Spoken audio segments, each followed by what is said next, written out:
I recently watched Deputy President William Samoei Ruto at the Serena event, and all through the show, I was just shaking my head.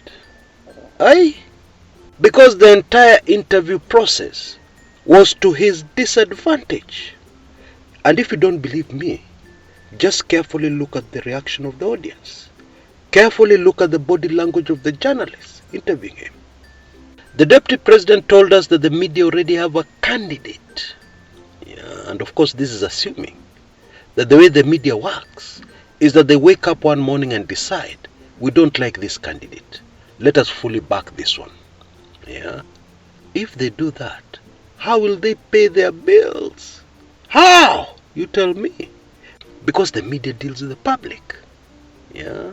They have to go where the public is, so that they get more views, so that they sell more newspapers. If they don't go where the public is, they will not be able to make ends meet. It's as simple as that. And therefore this thing of the media having a candidate, hiyo ni story. And let us not even consider who was making these remarks, because the man who was making these remarks is the man behind another man known as Dennis Ole Tumbi, master of propaganda, making Photoshop pictures so that crowds look much larger. Crowds look much larger than the narrow road where they're supposed to be. I think many more Kenyans know the Deputy President's style of controlling the media in politics. It is now becoming very clear to more and more Kenyans. But this is the man who is now telling us that the media have a candidate, that the media should step aside and let the people decide, and let the politicians duel, have a contest, a fair contest, without the media having a candidate they are favoring.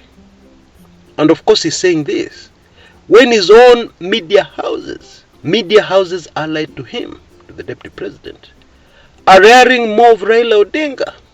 Why? Because his media houses want to turn a profit. They have strict instructions from their boss. Kama hakuna profit, mnarudi nyumbani. Oh yes. Who would want to run a business that does not turn a profit? And this is the same man who's telling us the media have a candidate. I suspect that he also means even his own media houses that he controls, also have a candidate. They are favoring his opponent.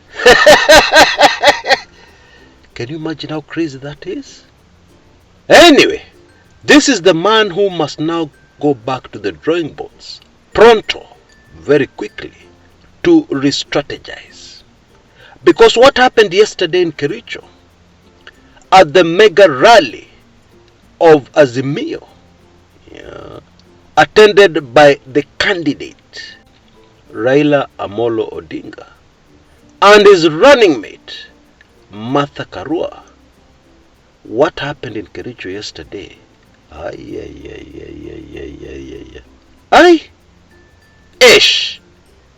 And my show today is about that, and the political repercussions and consequences we should expect from that. And therefore you should look forward to a very good show. Moto kuliko pasi ya makaa. Now I'd like to take this opportunity to thank those few who have already come forward in this month of showing Kumekucha love. Asanteni sana, mubarikiwe sana. Those who are involved know what I mean. If you don't know what I mean, don't worry. Because there's nothing more expensive than covering a general election, especially this one. And any help is greatly appreciated. Asanteni sana. And I'd also like to make a quick reminder about Let the Blood Flow, my classic book about what happened in 2007-2008. Anytime now, I'll pull the plug on that offer. So rush and take advantage before that happens. You can see details on your screen right now, what you need to do. And the same details are repeated in the description area below. Yeah, don't procrastinate anymore. Go straight for it.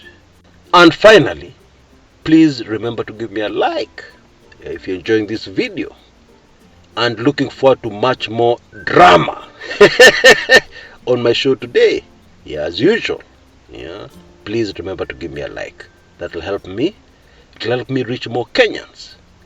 All for a better Kenya. Right! I'm sure you're going to enjoy yourself thoroughly. Twende kazi.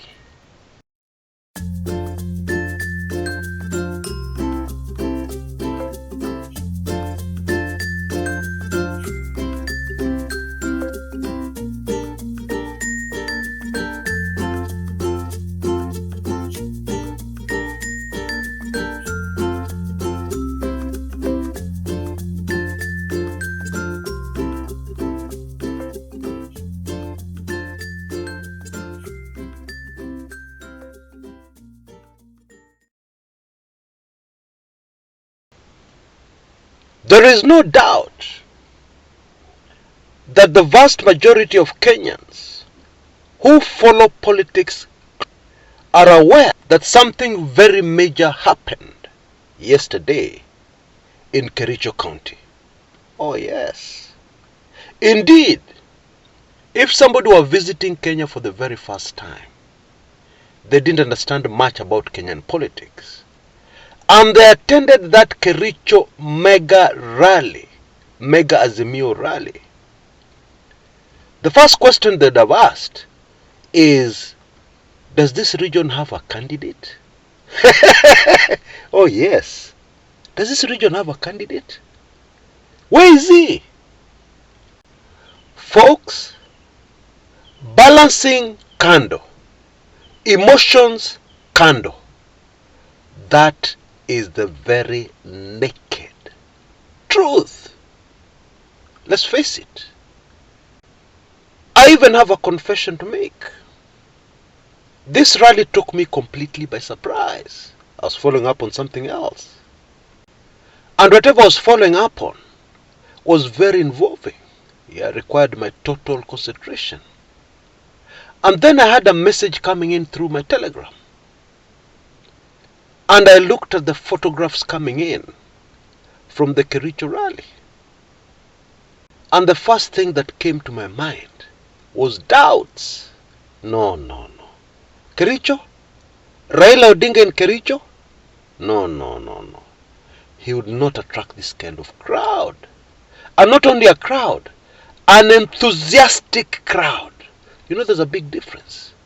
If you're paid to go somewhere and make noise and pretend you love a candidate and cheer, it is very different. You're bound to hear chants of Raila, you know.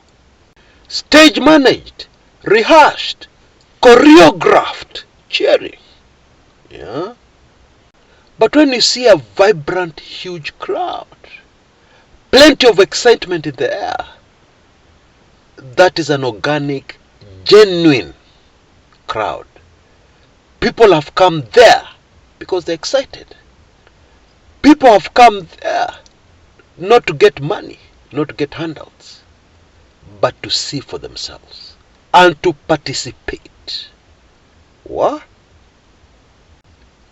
And so after seeing these pictures and video footage clips of huge vibrant crowds, I went back to the drawing board to do my research. And in the course of that research, I discovered something that I had totally missed. And the reason why I missed it is that I was out of circulation. Yeah, it happened on 27th January. Many of you know where I was on 27th January. I was not working. I was not accessing social media. Yeah, I was actually making the final plans and arrangements for the send-off of my late wife. Yeah, therefore I was not operating, if you can put it like that. Now on 27th January, there was a group of leaders from the Kalenjin nation that visited Raila Odinga in Nairobi, at his offices. It was a huge group of over 20 leaders from the Kalenjin nation, and they included outgoing Uasin Gishu Senator Margaret Kamar, Aldai MP Sally Kosgei, former Inspector General of Police David Kimayo, and then the Agriculture CAS Lina Chebi Kelimo, amongst others. Two names caught my attention immediately. That of Sally Kosgei, mobilizer par excellence, very influential lady in the Kalenjin nation.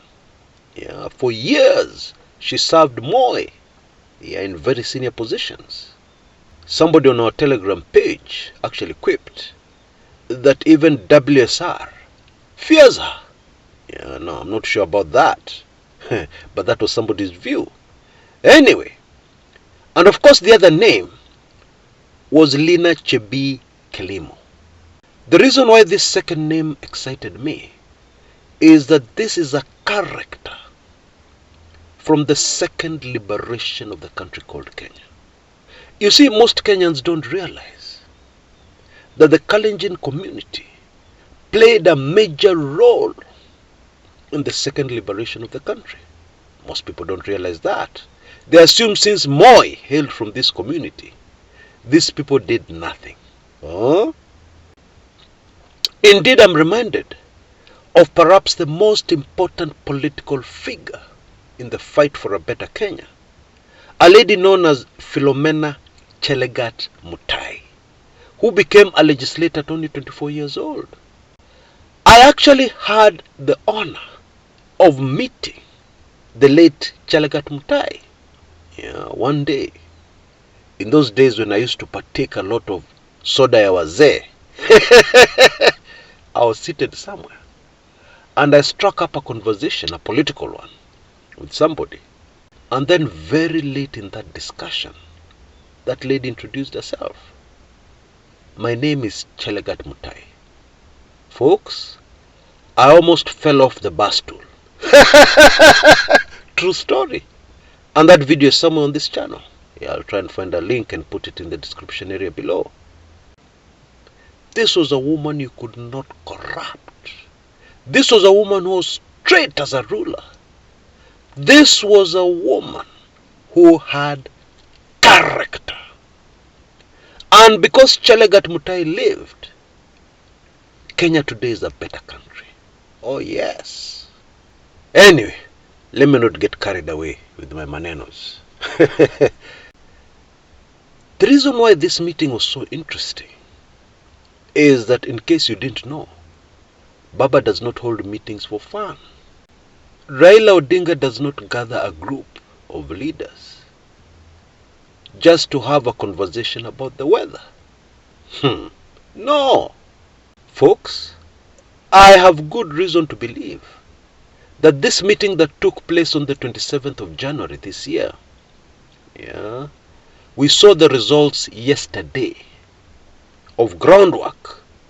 We saw those results very clearly at Kericho, in the heart of the Kalenjin nation. Now, we need to understand something. Kalenjin politics has always been very, very complicated. But if you want to understand Kalenjin politics, you need to know that the Kalenjin nation does not believe in being out of government. No, never, never ever. And there is a very good historical reason why they have this attitude. It is this community, and the Nandi to be more specific, that resisted the building of the railway line, the Uganda Railway, passing through their land for 11 long years. They were able to withstand everything the brutal colonial masters threw at them, including burning their crops, massacring them, etc., etc. They kept the fight with their brilliant guerrilla tactics. led by a man called Koitalel Arap Samoei, that left the British powerless for 11 long years. But the community paid a very high price. Yeah. And since that time, the belief deeply ingrained in the community is that if you're not in the government, you're finished. You will suffer. The late President Moi even put it in words when he told the community, late in his career, I believe in 1997, he told them point blank, we the Kalenjin cannot survive outside government. Moi told them that, and I believe they agreed with him. And so you need to ask yourself the question, if the Kalenjin voters were faced with a situation where they have one of their own on the ballot, but then it becomes very clear that their own is not going to win the presidential election, that somebody else is going to win the presidential election, what do you think the Kalenjin voter will do? Will they still stubbornly vote for one of their own? Indeed, there is even emerging evidence that in 2017, Raila Odinga got many more votes in the Kalenjin Rift Valley than was officially reported.